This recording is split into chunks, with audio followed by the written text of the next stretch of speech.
پہلی بات تو یہ ہے کہ میاں بیوی یہ سمجھتے نہیں کہ ہماری ذمہ داری کیا ہے۔ دوسری بات یہ ہے کہ جو لوگ مشورہ دے کے بھیجتے ہیں وہ پہلے سے مشورہ اس طرح کا دیتے ہیں کہ وہ مشورہ خوفناک ہوتا ہے۔ جو بچی گھر میں کام نہیں نہ کرتی تو اس کے گھر والے اس کو کہتے ہیں چل کوئی نہیں، بات ساس کے پاس جائے گی تو لگ پتہ جائے گا، یعنی اس کی پہلے سے ذہن سازی کی جاتی ہے کہ ساس کسی خوفناک چیز کا نام ہے، ساس کسی ایسی بلا کو کہتے ہیں جو کاٹ کھاتی ہے، پہلے سے ہی اس کو یہ بتایا جاتا ہے۔ تو جو بچہ شادی شدہ نہیں ہوتا تو اس کے گھر والے بھی اس کو کہتے ہیں کہ شادی ہوگی تو لگ پتہ جائے گا، تو اس کا پہلے سے ذہن بنا دیا جاتا ہے کہ شادی کے بعد تو بیگم نہیں لے کے آئے گا، تو اللہ معاف کرے کوئی ایسی سزا اکٹھی کر کے لائے گا جو تجھے لٹکا کے رکھے گی ہمیشہ۔ تو پہلے سے ہی ذہن غلط دیا جاتا ہے، سوچ غلط دی جاتی ہے۔ تو میرے بھائی یاد رکھیں، سمجھیں بات کو، ہمارے معاشرے کے اندر اصل فکر جو ہے نا وہ نہیں دی جاتی، اصل سوچ سے آگاہ نہیں کیا جاتا۔ قرآن مجید نے حقوق مقرر کیے، بیوی کے بھی اور اس کے خاوند کے بھی۔ سمجھ آ رہی ہے میری بات کی؟ اب دیکھیں، پہلی بات تو یہ ہے کہ ہمارے ہاں ہم یہ سوچنے کو اور یہ پوچھنے کو تیار ہی نہیں، شادیاں ہو گئیں، وقت گزر گیا، پتہ ہی نہیں میاں بیوی کے حقوق کیا ہے۔ اس کے بعد اگلی بات یہ ہے کہ جس کو پتہ چل جاتا ہے نا، ایک تیسرا پہلو بھی ہے، اس کو سمجھ لیں، تمہید کے طور پر بات عرض کر رہا ہوں۔ ہمارے زمانے میں لوگ حقوق دینے کے قائل نہیں، حقوق بولیے دینے کے قائل، آج تک سب حقوق لینے کے لیے احتجاج کرتے ہیں، اللہ کرے کو دینے کے لیے بھی احتجاج شروع کر دے۔ یہ احتجاج ہوتا ہی نہیں کہ میں نے حقوق دینے ہیں، احتجاج یہ ہے کہ میں نے حقوق۔ اچھا، اب میاں صاحب کو حدیثیں سنائی جاتی ہیں، جب تو وہ گھر جا کے وہ والی حدیثیں سناتے ہیں جن میں خاوند کی شان ہوتی ہے، خاوند کی، اور بیوی نے بھی وہ کلپ نکال کے رکھا ہوتا ہے جس کے اندر سارے حقوق ہی عورتوں کے بتا دیے جاتے ہیں۔ وہ بھی اخبار کا وہ ٹکڑا سنبھال کے رکھتی ہے جس ٹکڑے پہ لکھا ہوتا ہے کہ اسلام عورت کو بڑے حقوق عطا کرتا ہے۔ تو تین باتوں کا خیال کریں۔ سب سے پہلے تو میرے بھائی اس بات کا خیال کریں کہ ہم نے حقوق سیکھنے ہیں انشاءاللہ تعالی، اور اس کے بعد دوسرا اس بات کا خیال کریں کہ حقوق سیکھ کر ان پر عمل کرنے کی کوشش کرنی ہے، اور تیسرا یہ بھی خیال فرمائیں ہمیشہ کہ مانگنے والا بھکاری ہوتا ہے، دینے والا سخی ہوتا ہے۔ تو حقوق مانگتے نہ پھریں، حقوق دینے کی کوشش کریں۔ جو حقوق دینے والے ہیں وہ سخی ہوتے ہیں۔ پتہ نہیں آپ کو سمجھ آئی ہے میرے جملے کی کہ نہیں آئی؟ حقوق دینے والے اور مانگنے والے، تو بھکاری بن کے نہ پھریں کہ میرا حق مجھے دے دو، بلکہ سخی بن کے پھرو کہ میری خیر صلاح ہے، آؤ جس نے حق لینا ہے میں سب کے حقوق ادا کرنے کو تیار ہوں۔ سخی بن کے وقت گزاریں، بھکاریوں کی طرح نہیں گزاریں۔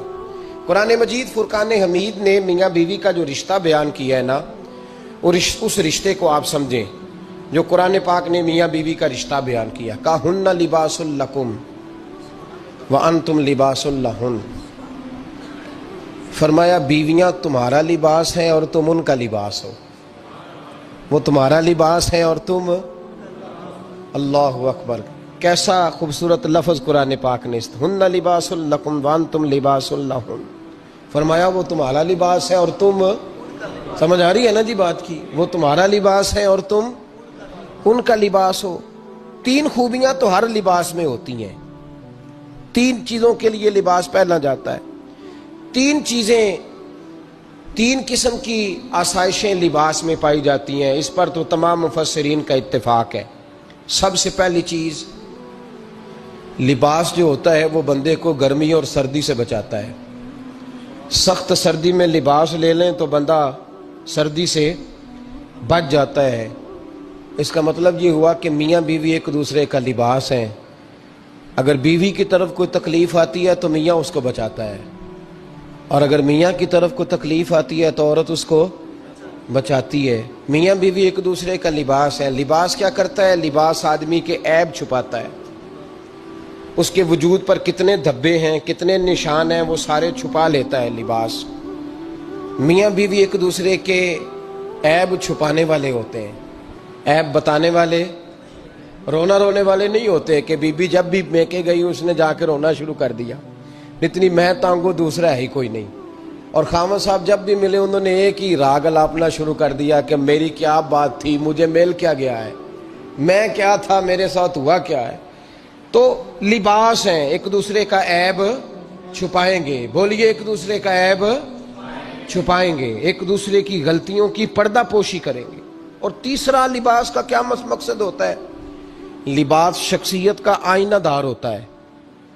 لباس آدمی کی اچھی اور خوبصورت طبیعت کا حصہ ہوتا ہے. جو لباس ہوتا ہے وہ انسان کو زینت بخشتا ہے, خوبصورت کر دیتا ہے.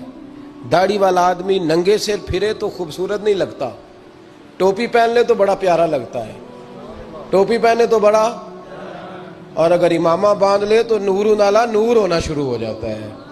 اللہ کرے آپ خوش ہو جائیں, آمین تو کہہ دیں.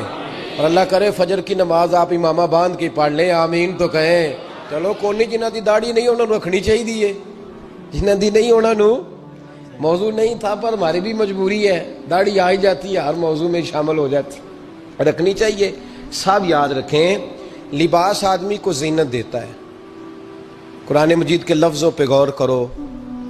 اگر تو شادی کے بعد بیوی کے آنے کی وجہ سے خامد کو سکون نہیں ملا تو اس کا مطلب ہے اس نے گھر کو زینت نہیں دی.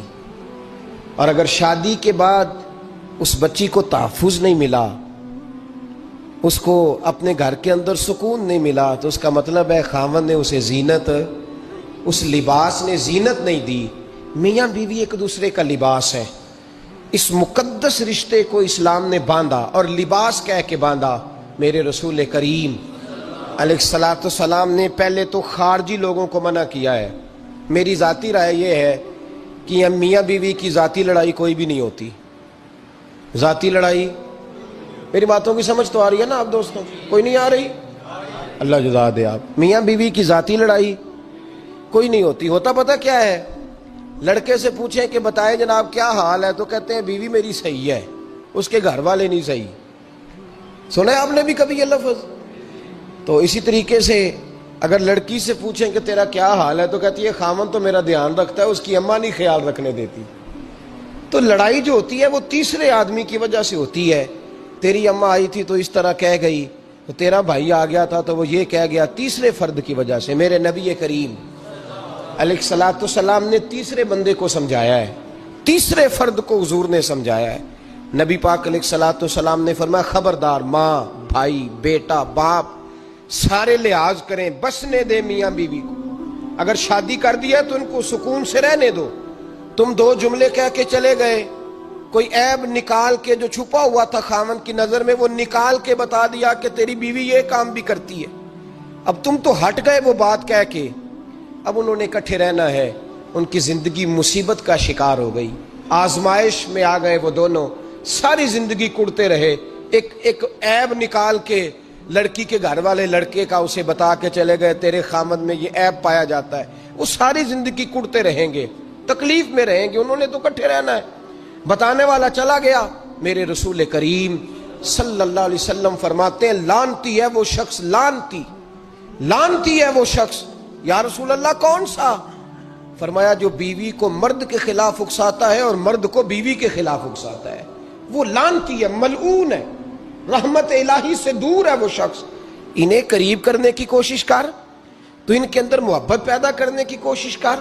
میرے نبی کریم علیہ الصلوۃ والسلام نے جب حضرت سیدہ فاطمہ الزہرا رضی اللہ تعالی عنہا اور جناب سیدنا علی المرتضیٰ رضی اللہ تعالی عنہ کی شادی کی, تو نبی پاک نے دونوں کے سر جوڑے اور دونوں کے درمیان محبت کی دعا فرمائی. دونوں کے درمیان محبت کی دعا فرمائی. اور نبی پاک صلی اللہ علیہ وسلم حضرت فاطمہ کے سامنے جناب علی کے فضائل بیان فرماتے, اور جناب علی آتے تو نبی پاک فرماتے فاطمہ تو میرے وجود کا حصہ ہے, وہ تو میرے جگر کا ٹکڑا ہے. تو ان دونوں کے درمیان الفت پیدا. یہ سب سے پہلے تو خارجی لوگ اس بات کا خیال کریں, سب سے پہلے تو خارجی لوگ خیال کریں, توجہ دیں کہ ان کو بکھرنے سے بچائیں. اب میاں بیوی بھی سمجھ لیں کہ ہماری ذمہ داریاں کیا ہیں. مسند امام احمد بن حنبل میں حضرت ابو درداء رضی اللہ تعالیٰ عنہ سے حدیث مروی ہے, نبی کریم صلی اللہ علیہ وسلم کی بارگاہ میں ایک خاتون نے آ کے عرض کیا یا رسول اللہ صلی اللہ علیہ وسلم مجھے بتلائیے خاوند کا حق کیا ہے. یہ جو حدیث سنانے لگا ہوں نا، یہ بیٹی کو سنانی ہے جا کے، یہ ٹیلی فون کر کے بہن کو سنانی ہے. صرف بیوی کو سنانے کی نہیں ہوتی یہ چیزیں. یہ حدیث بیٹی کو سمجھائیں، بہن کو سمجھائیں، ان لوگوں کو سمجھائیں تاکہ، اور یہ یاد رکھیں خاوند کے حقوق اگر بچی کے گھر والے اسے سکھائیں نا تو اس کی سمجھ میں جلدی آ جائیں گے، اور بیوی کے حقوق اگر خاوند کے گھر والے اس کو سمجھائیں تو اس کی سمجھ میں بات جلدی آئے گی. وہ خیر خواہ سمجھتے ہیں اپنے رشتہ داروں. یہ والی حدیثیں ان لوگوں کو سنانی چاہیے جن لوگوں کا بچہ ہے یا بچی ہے. متعلقہ آدمی حقوق بیان کرے. جب متبادل چیز کسی کے سامنے آتی ہے تو وہ کئی دفعہ سمجھتے ہیں کہ خلوص اس میں پورا نہیں پایا جاتا. حضرت ابو درداء رضی اللہ تعالیٰ عنہ فرماتے ہیں ایک خاتون حضور کی بارگاہ میں آئی، عرض کرنے لگی یا رسول اللہ صلی اللہ علیہ وسلم، میں نکاح کرنا چاہتی ہوں، شادی کرنا چاہتی ہوں، مجھے بتلائیے خاوند کا حق کیا ہے. اگر تو میں ادا کر سکتی ہوں تو میں نکاح کروں، ورنہ میں اس کام سے بچوں. میرے نبی کریم علیہ الصلاۃ والسلام نے فرمایا بی بی اگر خاوند کے ناک سے رینٹ نکلے، ریشہ نکلے، پیپ بہے اس کی ناک سے، اور بی بی اپنی زبان سے وہ صاف کر دے تو پھر بھی اس کا حق ادا نہیں ہوتا. حضرت ابو درداء کہتے ہیں آنکھ کھول کے اس عورت نے دیکھا تو میرے نبی پاک نے اگلے جملے ارشاد فرمائے. حضور نے فرمایا تو ان باتوں میں حیرت کر رہی ہے، میں اگر خدا کے علاوہ کسی کو سجدے کا حکم دیتا تو میں عورت کو کہتا اپنے خاوند کو سجدہ کرے، میں اس کو کہتا یہ کام کرے. میرے رسول کریم علیہ الصلاۃ والسلام نے حقوق کا تعین فرمایا، اور نبی کریم صلی اللہ علیہ وسلم نے فرمایا جو عورت اس حال میں مر گئی، اس حال میں دنیا سے گئی کہ اس کا خاوند اس سے راضی تھا، اس کا شوہر اس سے راضی تھا، اس کا گھر والا اس سے مطمئن تھا، تو میرے نبی پاک فرماتے ہیں جب دنیا سے جائے گی تو رب کریم جنت کا دروازہ کھول کے فوراً ہی جنت میں داخل فرما دے گا. اس کو بغیر روک ٹوک جنت دے دی جائے گی. شرط یہ ہے کہ وہ جب دنیا سے جائے تو اس حال میں جائے کہ اس کا خاوند اس سے شکوے نہ کرتی پھرے، شکایتیں نہ کرتی پھرے، شکایتیں نہ کرے. ہمارے زمانے میں شکایتیں ہوتی ہیں اور خواتین، عورتیں اس بات کو سمجھتی نہیں کہ اللہ نے جو میرے نصیب میں رکھا تھا اور جو خاوند رب نے میرے لیے پسند کیا تھا وہ اللہ نے مجھے عطا فرما دیا ہے. وہ شکوے کرتی ہیں، شکایات کرتی ہیں، اور دوسری عورتوں کو سامنے رکھ کے وہ فلاں کے حصے میں یہ چیز آئی، فلاں کے حصے میں یہ چیز آئی، فلاں کا خاوند یوں کرتا ہے، شکوہ کرتی ہیں. میرے رسول پاک علیہ السلام نے فرمایا عورتیں کثرت سے جہنم میں جائیں گی، کثرت سے. تو ایک صحابی رو پڑے، ایک حدیث میں لفظ یہ ہے رو پڑے. عرض کرنے لگے یا رسول اللہ وہ ہماری مائیں بھی ہیں، بیٹیاں بھی ہیں، بہنیں بھی، حضور جہنم میں جائیں گی؟ نبی پاک صلی اللہ علیہ وسلم نے فرمایا ایک تو وہ عیب جوئی کرتی ہیں، غیبتیں کرتی ہیں، دوسرا رب کا شکر ادا نہیں کرتی، اور تیسرا فرمایا اپنے خاوند کا بھی شکریہ ادا نہیں کرتی، بات بات پہ ناشکری کرتی ہیں، بات بات پہ ناشکری کرتی، اس سبب سے جہنم میں جائیں.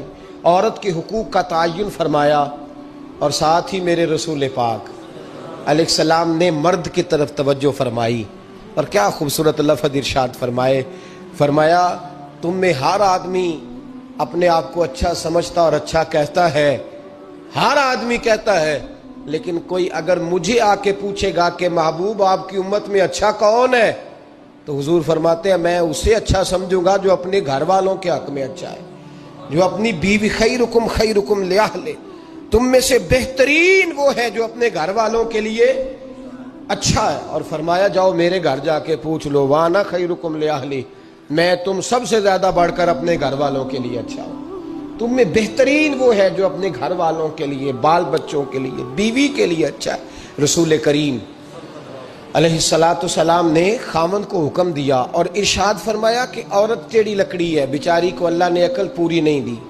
ایک بچہ چھوٹا ہوتا ہے، ہمیں پتہ ہوتا ہے کہ اس کا شعور پورا نہیں، اگر کوئی غلطی کرے تو کیا اسے نکال دیا جاتا ہے گھر سے؟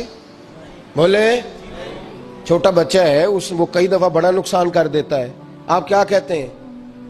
اسے مارتے ہیں، کلاڑی لے آتے ہیں اس کے لیے؟ اس طرح کرنا چاہیے، اس کے ابے کو بلا لینا چاہیے، بےزتی کرنی چاہیے پنچایت میں بٹھا کے کہ یہ غلطی کی ہے تیرے بچے نے۔ بھائی دادا یہ کام کرتا ہے؟